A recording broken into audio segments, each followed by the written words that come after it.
Oi pessoal, tudo bom com vocês? No vídeo de hoje eu vim tecer algumas considerações a respeito do retorno às aulas em tempos de pandemia. Então, uma discussão muito grande, um grupo acredita que precisa voltar, outros acreditam que não é momento do retorno agora.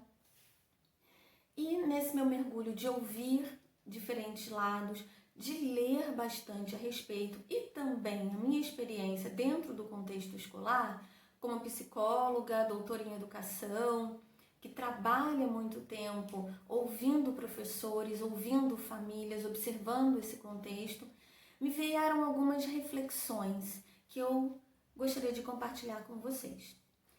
Então eu vou iniciar convidando você a ler o Manual de Biossegurança que está publicado no portal Fiocruz.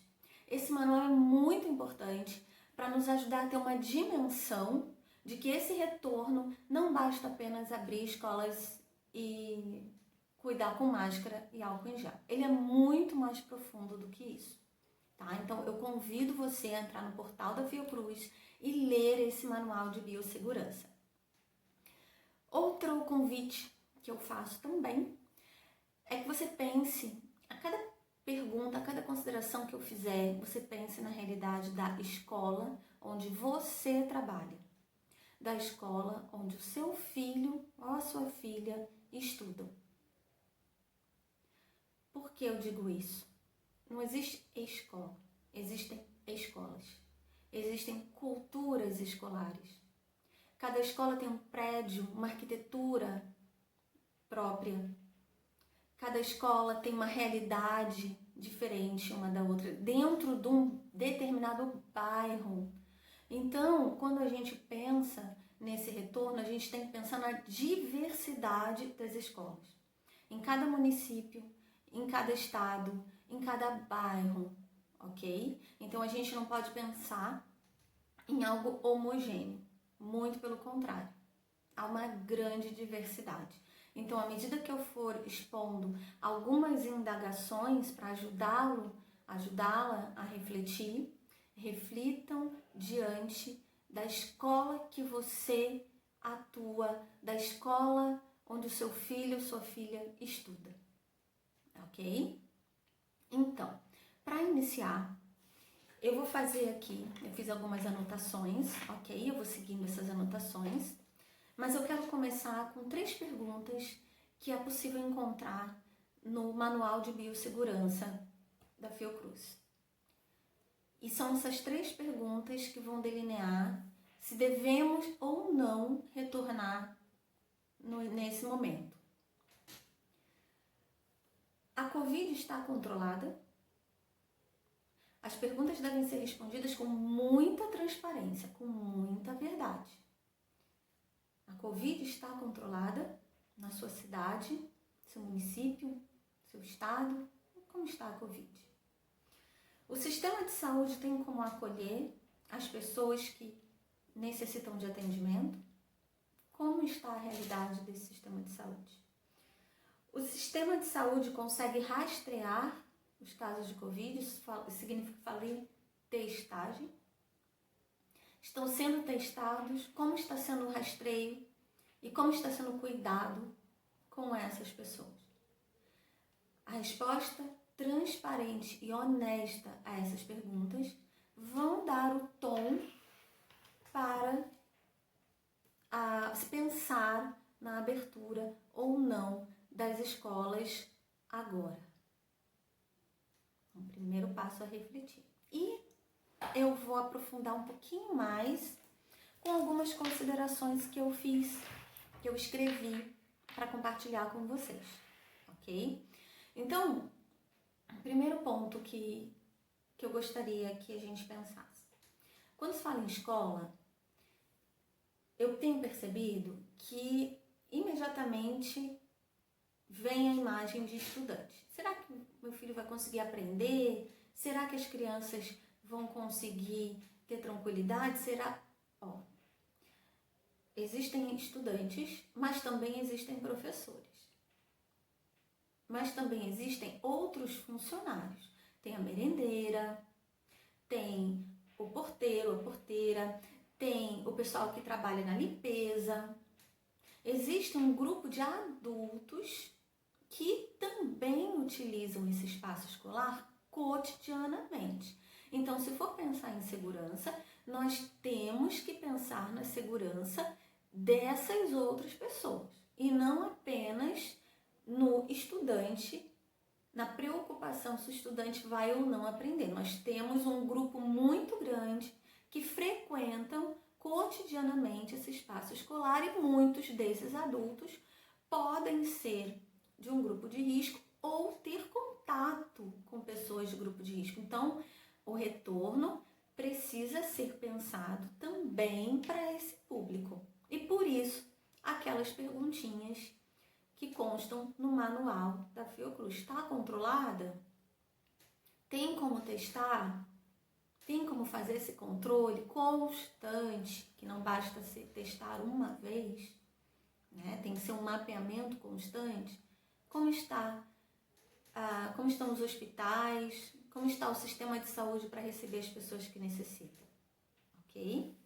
Então, eu vou começar compartilhando com vocês algumas perguntas relacionadas à comunidade estudantil. E mais uma vez, eu peço que você reflita a partir da realidade da sua escola. Então, primeira pergunta: como será garantido o direito aos cuidados para a preservação da saúde e proteção contra a infecção do coronavírus? Pensando em termos de EPIs, por exemplo, uso de máscaras. A gente sabe que não adianta colocar a máscara uma vez e passar o dia inteiro com ela, não pode, ou passar um turno inteiro com ela. Precisa haver uma troca, recomendada inclusive após o intervalo para a alimentação. Como vai ser esse processo? Quem vai custear essas máscaras? Principalmente pensando em escola pública. Serão milhares de máscaras por dia, já pensaram nisso? Pensando numa escola de 600 alunos, cada aluno tendo que trocar a máscara ao menos 2 vezes. Quantas máscaras por dia vão ser necessárias? Quem vai fornecer isso? Quem vai fiscalizar se os alunos estão utilizando a máscara adequadamente? Vai recair sobre os ombros dos adultos, dos professores? Como vai ser esse processo? Quem vai orientar a entrada, o uso apropriado do álcool em gel? Verificar se esse álcool em gel precisa ser trocado ou não. Como será o custo? Quem vai custear o uso desse álcool em gel? Os tapetes, a separação, o distanciamento, porque precisa ter no chão, né, orientado onde esses alunos vão poder ficar. Precisa ter fiscalização.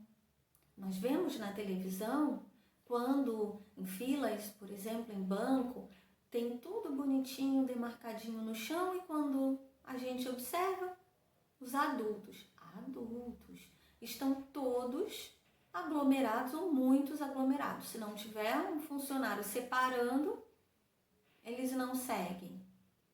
Por que na escola seria diferente em se tratando de crianças e adolescentes? Então, eu vou precisar ter um corpo de funcionários para orientar a entrada, um corpo de funcionários para fiscalizar todo o andamento, nos intervalos. As aulas começam num determinado horário. Em situações normais, os alunos vão entrando, vão chegando, vão sentando e a aula começa no horário. Mas agora não, vai ter que ter uma fila, cada um vai ter que ser aferida a temperatura, vai ter que fiscalizar se teve álcool em gel, vai entrar por um lado, porque os corredores vão ter que ser demarcados de uma via para ir e outra para voltar, está no manual. Como vai ficar esse início de aula? Já foi visto esse processo? Então, o que eu quero que você faça é esse movimento de pensar a realidade da escola onde você trabalha, a escola a qual é gerida por você, a escola que seu filho ou filha estuda. Então, primeira pergunta, se quando você for ler o manual, você vai conseguir ter uma dimensão ainda mais profunda de tudo isso que eu estou colocando. Outra pergunta, como será realizado o período de acolhimento e adaptação de modo que permita a expressão de sentimentos, de necessidades, as reações a essa experiência diferente que esses jovens, essas crianças estão tendo? Tem crianças que estão falando assim, eu vou voltar para a escola para jogar futebol, para ter aula de educação física do jeito que era, para interagir, brincar com os meus amigos. Não será dessa forma. Não é um retorno como se nada estivesse acontecendo. E essa criança poderá entrar num processo de ansiedade muito grande, porque ela vai perceber que ela não vai poder tirar a máscara, vai ter que ficar com aquela máscara o tempo inteiro. Não ser na hora da alimentação, que não vai poder ser com a interação de costume, que talvez ela não consiga encontrar os colegas da forma como era, e isso vai gerar ansiedade, sim. Como vai ser trabalhado isso no contexto escolar? Quais são as pessoas que vão ficar responsáveis para trabalhar essa demanda emocional? Vai recair mais uma vez no colo dos professores? Será que eles são formados adequadamente para trabalhar uma demanda emocional? Olha você, no seu curso de formação, você aprendeu isso? Para ter essa responsabilidade de trabalhar não só os conteúdos pertinentes à sua aula, mas também ter todo um acolhimento emocional? Aí a gente entra com a psicologia escolar. As escolas têm psicólogos escolares à disposição para poder fazer um trabalho dessa magnitude. Lembrando que não basta uma live, não basta uma palestra e está tudo resolvido. Não é assim, a gente sabe que não é. Então fica essa reflexão. Como respeitar o direito a um ambiente educativo que lhe permita explorar, participar, brincar, conhecer, sendo tudo isso feito em segurança? O papel da escola não é o de... Eu vou utilizar uma palavra que a gente da área educacional já ouviu muito na história da educação, depósito de criança para os pais irem trabalhar. A gente sabe que não é essa a função da escola. A escola tem uma função de socialização de saberes, mas também de convivência, porque a gente aprende na interação. Como será organizado esse processo para que a criança e o adolescente possa aprender a fazer, a conhecer, a ser, a conviver numa realidade como essa? E quando a gente fala em segurança, a gente está falando de segurança da saúde física e também da saúde mental. Nós não podemos esquecer da saúde mental, porque ela tem total relação com o nosso processo de aprendizagem. Então, como será feito esse processo? Você está pensando na realidade da escola onde você atua, da escola onde seu filho e sua filha estudam? Vou adiantar um pouquinho, vou seguir um pouquinho para as reflexões sobre a família. Como oportunizar o direito dos pais ou responsáveis a se sentirem seguros quanto aos cuidados com a saúde da criança? Como é que vai ser esse canal de comunicação com essa família, de modo a que nós, funcionários da escola, governo, possamos conversar com essas famílias a ponto de fazê-las com que elas se sintam seguras de que o meu filho está sendo cuidado em sua saúde física e sua saúde mental. Como é que a gente vai fazer isso? Já pensaram? Como garantir o direito de estar presente no período de adaptação do aluno ao retorno às aulas? E aí eu trago uma reflexão especial sobre educação infantil. Muitas vezes, quem tem filho na educação infantil ou que já experimentou esse processo, a criança vai para a escola e precisa de um período de adaptação onde ficam com os pais. Cada escola tem a sua forma de organizar isso. Agora imaginem um retorno de crianças que estão há 5 meses fora da escola. Há uma grande possibilidade de crianças precisarem da adaptação. Não apenas, ok, vou voltar e tudo bem. Ele vai voltar e vai perceber, algumas crianças podem perceber que, opa, eu tô com medo aqui, tá tudo diferente, eu não posso mais fazer as coisas que eu fazia antes.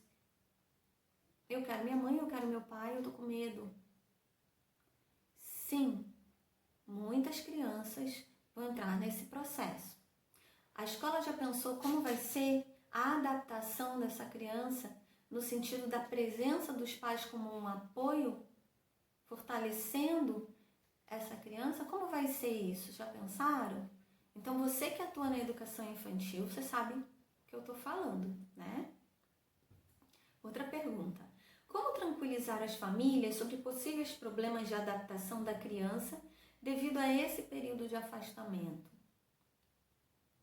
De que forma eu vou atuar de modo a olhar para essa família e dizer, olha, nós atuamos dessa forma, nós trabalhamos dessa forma e você pode ficar seguro, você pode ficar segura, porque quando o seu filho apresentar alguma situação, por exemplo, uma alta ansiedade, nós entraremos em contato ou nós faremos determinado, né, nós caminharemos de determinada forma, faremos assim como? Lembrando que a ansiedade na criança, ela pode aparecer como medo, como insônia, como dificuldades no sentido da alimentação, como desafio de comportamento, aumento da agressividade. Então, né, quem sabe uma informação para os pais, uma sensibilização para ajudar os pais também a perceber como a ansiedade aparece nos seus filhos, como ela pode se manifestar na escola. Então está sendo pensado nesses detalhes, porque eles são importantes. Saúde mental é importante, porque ela tem relação direta com o processo de aprendizagem, com o comportamento da criança e do jovem. Não basta apenas pensar na saúde física. Nós que atuamos com escola, que atuamos com educação, que atuamos com psicoeducação, nós sabemos disso e é importante fazermos um trabalho de sensibilizar e informar. Saúde mental é fundamental. Muitos de vocês estão percebendo isso nesse período de pandemia, né? Vamos seguindo aqui. Com relação aos profissionais da educação, e aqui eu vou reforçar, a escola não é feita somente de estudantes. Há um grupo muito grande de professores, de outros profissionais que cotidianamente estão nessa escola. Então, se a sua preocupação é, será que as crianças vão aprender bem? Eu já volto para uma preocupação. Será que esses professores vão trabalhar bem? Não é um robô ali na frente das crianças e adolescentes, né? É um sujeito que sente, que chora, que ri, que tem medo, que tem ansiedade muitas vezes, que talvez a ansiedade possa estar se transformando num transtorno de ansiedade, que tem depressão, ou que pode vir a desenvolver a depressão. Quem apoia? Será que estamos olhando para esses adultos que estão todos os dias com as crianças e os adolescentes, com seus filhos, que são seus funcionários? Então, com relação aos professores, eu vou fazer algumas indagações. Como a escola assegurará o direito desses professores de terem a saúde protegida, incluindo a saúde mental? Quando eu falo escola, eu estou falando dos gestores, e eu estou falando do governo. Vamos pensar na escola pública, Como é que vai ser assegurado o direito desses professores, desses funcionários, de terem a saúde não só física, mas também mental protegida? E aí a gente volta numa questãozinha que eu falei anteriormente. Os EPIs. Quem vai custear o EPI? O professor não pode ficar o dia inteiro. Tem professores que trabalham 2 turnos, né? Os professores não podem ficar o dia inteiro com o mesmo EPI. Eles precisam trocar. São eles que vão custear. São quem? Como é que vai ser isso? E esse EPI tem que ser disponibilizado de maneira correta. Isso eu só estou falando em EPI, mais à frente eu vou entrar na questão da saúde mental. Como será o protocolo escolar no sentido de oferecer orientação segura e atualizada a respeito das medidas necessárias de segurança, da segurança de todos que frequentam o espaço escolar? Como vai ser esse protocolo? Quem vai produzir esse protocolo? Convido a observar o manual da Fiocruz, sentar com a equipe e pensar se é possível fazer isso dentro da sua escola. Não sendo possível, tem como voltar? Como garantir a proteção dos docentes e auxiliares que lidam com bebês e crianças pequenas? Volto para a educação infantil. A educação infantil vai até 5 anos e 11 meses. Na educação infantil, o contato físico é muito grande. São professores que têm contato físico com essas crianças. Troca de fralda, ajuda para ir ao banheiro, ajuda para trocar de roupa, acolhimento. São contatos muito próximos que esse professor, essa professora, e eu reforço o feminino, basta olhar as estatísticas, que essa professora vai ter com a criança. Como é que vai ser? Como é que serão as medidas de segurança com relação à educação infantil? Ah, mas a criança transmite menos. Precisamos ficar mais atentos com relação a isso, viu? Será? Será que é por aí o processo reflexivo? Então, mergulhem dentro da realidade que vocês vivenciam.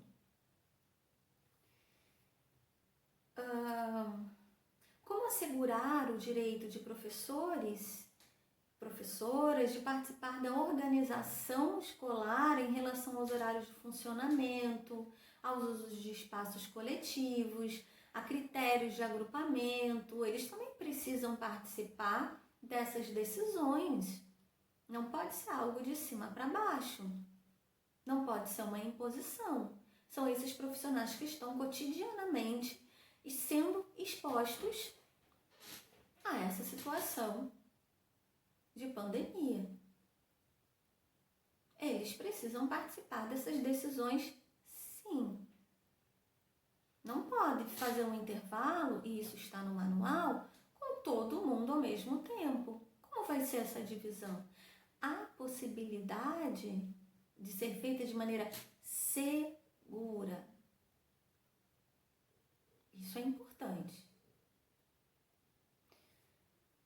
Como a escola oportunizará a formação continuada de modo a proporcionar momentos de escuta, de sentimentos, de troca de experiências nesse contexto escolar?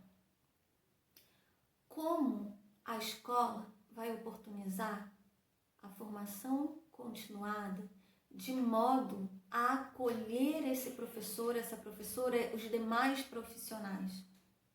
Aqui a gente está falando muito forte de saúde mental. E não basta uma live. Não basta uma palestra e pensar, ok, chamamos uma psicóloga ou um psicólogo, demos uma palestra sobre saúde mental, agora eles estão bem e protegidos. Não estão. A vida acontece a todo momento. As experiências de estresse, as situações de estresse, situações que fomentam o aparecimento da ansiedade acontecem o tempo inteiro.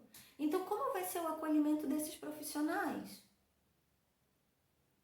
Ou a gente pensa, são adultos, sabem lidar? De jeito nenhum. E você que está me assistindo, olhe para a sua vida e você perceba que não basta ser adulto para saber lidar com situações que geram alto estresse e, por conseguinte, alta ansiedade. Como é que vai ser o acolhimento continuado? Percebam que eu coloco a formação continuada, ok? Vai deixar o professor à própria sorte? Vai deixar a saúde mental desse profissional que está todos os dias com os nossos filhos, com as nossas crianças e adolescentes à própria sorte? Como será a atuação desse profissional que está de repente já desenvolveu um transtorno de ansiedade, uma depressão e está tendo que sair de casa para trabalhar em um momento ansiogênico, que ainda existe a pandemia, ainda existe risco? Como vai ser o trabalho desse professor? Será que a gente vai poder exigir deles um trabalho de qualidade? Então, é para a gente pensar. Como apoiar os professores e demais funcionários de forma a que eles se sintam confortáveis e seguros no ambiente de trabalho? É possível? E aqui eu faço mais uma reflexão. A escola não é uma ilha. Ela não é uma ilha. Essa escola está dentro de um bairro, está dentro de um município. Como é que as pessoas chegam na escola? Não é todo mundo que tem um carro para chamar de seu, que pode ir de carro ou que pode levar o seu filho ou sua filha de carro. Muitos mesmo precisam de transporte público. Por isso aquelas perguntinhas anteriores. Covid na sua cidade está controlada? Ora, se na escola não pode aglomeração, mas eu aglomero no ponto de ônibus, eu aglomero dentro do ônibus, ou do metrô, ou do trem, de que vale? Então, a escola, ela é sistêmica, ela é interrelacionada a um contexto mais amplo. Como está esse contexto mais amplo? A cidade está se protegendo adequadamente? Então, eu deixo essas reflexões aqui para você pensar dentro da sua realidade, da sua cidade, do seu estado, da escola que você atua ou que seu filho ou sua filha estudam. Há possibilidade real de um retorno às aulas seguro? Ou será que precisamos ainda refletir como trabalhar o processo de partilha de conhecimentos, de construção de conhecimentos, de vivências de uma outra forma? Será que está na hora da gente pensar em rever a escola em sua forma e conteúdo? E se assim for, como a gente pode proporcionar aos profissionais e às crianças também segurança?